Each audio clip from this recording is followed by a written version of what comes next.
नमस्कार, मैं हूं अंकुर और आप देख रहे हैं सत्य हिंदी का न्यूज बुलेटिन। एक नजर अब तक की सुर्खियों पर। पीएम मोदी ने अंग्रेजी अखबार द टाइम्स ऑफ इंडिया को एक इंटरव्यू देते हुए खुद पर ध्रुवीकरण वाले बयान देने के आरोपों को पूरी तरह खारिज किया है।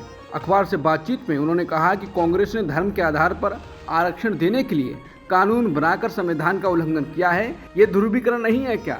टाइम्स ऑफ इंडिया को दिए इंटरव्यू में पीएम मोदी अपने उस हालिया बयान के पक्ष में अड़े रहे जिसमें उन्होंने कहा था कि पूर्व प्रधानमंत्री मनमोहन सिंह ने कहा था कि देश के संसाधनों पर पहला हक अल्पसंख्यकों का है। हालांकि पीएम मोदी ने मनमोहन सिंह के जिस 18 साल पुराने भाषण का जिक्र किया है उसमें मनमोहन सिंह ने मुसलमानों को पहला हक देने की बात नहीं की थी। बीजेपी नेता सुब्रमण्यम स्वामी ने कहा है कि बीजेपी 400 सीटें नहीं जीत पाएगी, सीट कम होंगी लेकिन सरकार बनेगी। इसके साथ ही उन्होंने कहा कि मोदी प्रधानमंत्री बनते हैं या नहीं बनते हैं, ये नतीजे आने के बाद आरएसएस की अनुमति तय करेगी। राष्ट्रीय स्वयंसेवक संघ प्रमुख मोहन भागवत ने आरक्षण को लेकर बयान दिया है। उन्होंने कहा है कि संघ का मानना है कि जब तक जरूरत है आरक्षण जारी रहना चाहिए। भागवत ने कहा कि जब मैं यहां आया तो एक वीडियो वायरल किया जा रहा था कि आरएसएस आरक्षण के खिलाफ है। हम इस बारे में बाहर बात नहीं कर सकते हैं। अब ये पूरी तरह से झूठ है। संघ शुरू से ही संविधान के अनुसार सभी आरक्षणों का समर्थन करता रहा है। चुनावी दौर में फेक वीडियो की भरमार आ जाती है। ऐसा ही एक वीडियो केंद्रीय गृह मंत्री अमित शाह का भी वायरल हो रहा है जिसमें वो आरक्षण को खत्म करने की बात करते नजर आ रहे थे। बीजेपी और गृह मंत्रालय ने दोनों ने ही इस वीडियो को फेक बताया है। दोनों की ही शिकायत पर अब दिल्ली पुलिस ने एक्शन लेते हुए एफआईआर दर्ज कर ली है। लोकसभा चुनाव 2024 के प्रचार अभियान के बीच पीएम मोदी ने रविवार को राजा महाराजाओं पर एक बयान को लेकर राहुल गांधी को घेरा है।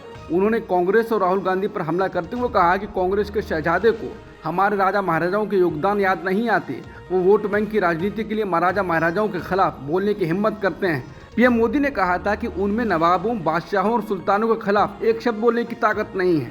पीएम मोदी ने रविवार को कर्नाटक में कहा था कि कांग्रेस के शहजादे का कहना है कि हजारों वर्षों से राजा महाराजा हमारे देश में हुए वो सब अत्याचारी थे, वो लुटेरे थे। कांग्रेस का ट्रैक रिकॉर्ड रहा है कि उसने भारतीय संस्कृति को नष्ट किया, भारत के सही इतिहास को तोड़ा मरोड़ा। कांग्रेस का मकसद यही था कि छत्रपति शिवाजी महाराज, महाराणा प्रताप जैसे महान योद्धाओं का इतिहास अगली पीढ़ी को पता ही नहीं चले। पीएम मोदी पर पलटवार करते हुए कांग्रेस महासचिव जयराम रमेश ने सोशल मीडिया साइट एक्स पर लिखा है कि वो सांप्रदायिक पूर्वाग्रहों और आपसी द्वेष को फैलाने, नफरत की भावना को उकसाने और भड़काने के लिए राहुल गांधी के हर बयान को दुर्भावनापूर्ण और शरारती तरीके से तोड़ मरोड़ कर पेश करते हैं। अब उनका कुर्सी से हटना निश्चित है और इसका एहसास उन्हें और अधिक हताश कर रहा है। उनकी प्रचार शैली और नाटकीय भाषण वाकई शर्मनाक हैं। दिल्ली कांग्रेस प्रमुख के पद से इस्तीफा देने के कुछ घंटों बाद अरविंदर सिंह लवली ने रविवार को कहा कि वो फिलहाल पार्टी नहीं छोड़ रहे हैं या किसी अन्य पार्टी में शामिल नहीं हो रहे हैं। लवली ने मीडिया से बात करते हुए कहा कि मैं सिर्फ पार्टी की अध्यक्षता छोड़ रहा हूं, लेकिन फिलहाल मैं पार्टी नहीं छोड़ रहा हूं। उत्तर प्रदेश की high profile seat Amethi Lok Sabha seat से केंद्रीय मंत्री बीजेपी प्रत्याशी स्मृति ईरानी आज अपना नामांकन दाखिल करेंगी। भारतीय जनता पार्टी ने तीसरी बार स्मृति को यहां से उम्मीदवार बनाया है। नामांकन से पहले स्मृति ईरानी ने आज अपने घर पर पूजा अर्चना की। इसके बाद वो रोड शो करते हुए कलेक्ट्रेट पहुंचकर अपना नामांकन दाखिल करेंगी। इसके अलावा रक्षा मंत्री राजनाथ सिंह भी आज लखनऊ से अपना नामांकन दाखिल करने वाले हैं। जेडीएस के प्रदेश अध्यक्ष और पूर्व मुख्यमंत्री एच.डी. कुमारस्वामी ने कहा है कि मौजूदा सांसद और हसन लोकसभा सीट से जेडीएस उम्मीदवार प्रज्वल रेवन्ना के खिलाफ यौन उत्पीड़न के आरोप समाज के लिए शर्मनाक हैं। उन्होंने मीडिया कर्मियों से कहा कि अगर मामला पहले ही हमारे ध्यान में लाया जाता तो शर्मिंदगी से बचा जा सकता है। कुमारस्वामी ने कहा कि पार्टी उनके खिलाफ कार्रवाई करेगी। भगोड़े उद्योगपति विजय माल्या से कथित तौर पर आप सांसद राघव चड्ढा की तुलना करने के आरोप में एक यूट्यूब चैनल के खिलाफ पंजाब के लुधियाना में शिमलापुरी थाने में एफआईआर दर्ज करवाई गई है। ये एफआईआर लुधियाना लोकसभा सीट से आप उम्मीदवार अशोक पप्पी पराशर के बेटे विकास पराशर की शिकायत पर दर्ज की गई है। इस एफआईआर में कहा गया है कि यूट्यूब चैनल कैपिटल टीवी आप सांसद राघव चड्ढा के खिलाफ भ्रामक और निंदनीय सामग्री चला रहा था जो उस समय इंग्लैंड में है। द इंडियन एक्सप्रेस में छपी रिपोर्ट के अनुसार राजस्थान के अजमेर में शनिवार देर रात एक मस्जिद में घुसकर 3 लोगों ने एक मौलवी की पीट कर हत्या कर दी। पुलिस के अनुसार मृतक के परिवार ने इन लोगों पर आरोप लगाया है कि वो मस्जिद पर कब्जा करना चाहते थे। पुलिस ने बताया है कि 30 साल के मौलाना मोहम्मद माहिर मोहम्मदी मदीना मस्जिद में रहते थे, जिसमें एक मदरसा भी है जिसमें लगभग 15 छात्र थे।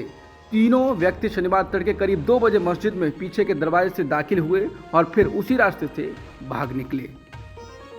द इंडियन एक्सप्रेस में एक रिपोर्ट छपी है कि अमेरिका की कस्टम अथॉरिटी ने पिछले 6 महीनों में MDH प्राइवेट लिमिटेड के निर्यात किए जा रहे मसाला शिपमेंट में से 31% माल को लेने से मना कर दिया है। ये रोक इस कंपनी के कुछ उत्पादों में साल्मोनेला के बैक्टीरिया पाए जाने की आशंका में लगाई गई है। रिजेक्शन अक्टूबर 2023 से चल रहा है, जो बीते साल 15% था। हाल ही के महीनों में हांगकांग और सिंगापुर में MDH और एवरेस्ट के कुछ मसालों की बिक्री इसलिए रोक दी गई क्योंकि इसमें कार्सिनोजेनिक कीटनाशक पाए जाने की शिकायत मिली। इसे देखते हुए अमेरिका के कुल शिपमेंट के 31% मसालों को लेने से मना कर दिया है।